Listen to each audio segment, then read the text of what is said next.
This is how things function है.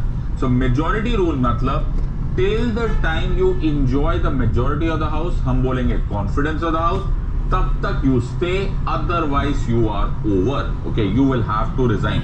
और हमने इतने सारे तरीके निकाल के रखे हुए with regards to how to check whether और नॉट मेजोरिटी रूल है. तो अगर आपने मेरा वीडियो देखा है तो वोट ऑफ थैंक्स प्रेसिडेंट वाला पार्ट देख लेना. No confidence motion, budget for that matter is a very important way of seeing whether or not the government is in majority. Then एक और part is dissolution of the lower house. ये बड़ा interesting हो जाता है. Most people don't realize इस छोटी-छोटी बातों का कितना important role है. If I look at the Rajya Sabha कभी dissolve नहीं होती. Okay. In other words, the upper house dissolve नहीं होती. It is a permanent house of the parliament. Okay. लेकिन जो lower house है, Lok Sabha, which is the directly elected house, उसका dissolution का टाइम दिया हुआ है actually 5 years. Okay, in rare cases it can be less than 5 years also. अगर government majority में नहीं है, फेल हो गई तो, या फिर इमरजेंसी के टाइम इट कैन एक्सटेंड, लेकिन इट डिसॉल्व्स. अब ये इतना इंपॉर्टेंट क्यों है? ये इसलिए इंपॉर्टेंट है because otherwise government will lead to despotism. Okay, in other word एक गवर्नमेंट राजा बन के बैठ जाएगी कि भाई हम तो एक बार आ गए गवर्नमेंट में, हमें तो सत्ता मिल गई, अब हम नहीं छोड़ते. No, you have to go and check with the people again and again.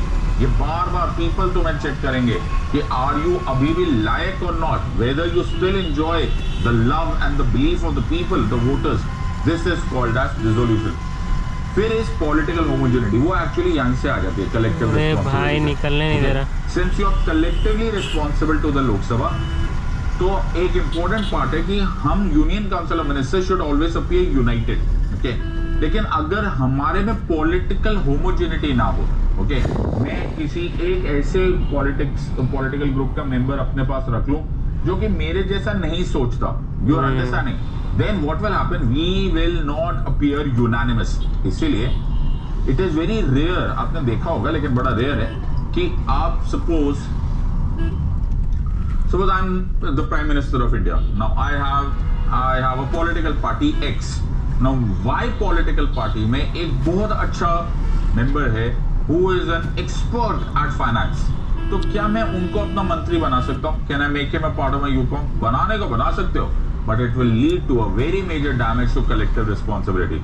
So although Dr. Ambedkar साहब भी himself was a law minister in Nehru's government, but ये प्रोसेस ज्यादा सक्सेसफुल नहीं होता. इनफैक्ट अगर आप इस वाले एग्जांपल में भी ले लो तो doctor Ambedkar had to resign for after a long time.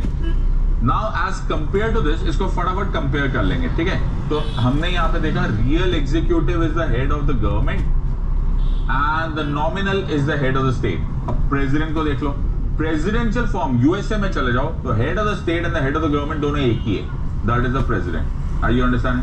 फिर हमने बोला यहाँ पे कलेक्टिव रिस्पॉन्सिबिलिटी, यहाँ पे it is not responsible to the legislature. So executive is not responsible to the legislature. लेकिन जो प्रेसिडेंशियल फॉर्म ऑफ गवर्नमेंट में बड़ा स्ट्रिक्टली दिखता है वो होता है doctrine of separation of powers. Doctrine of separation of powers ये रूल है, ये तुमने पहले भी सुना होगा.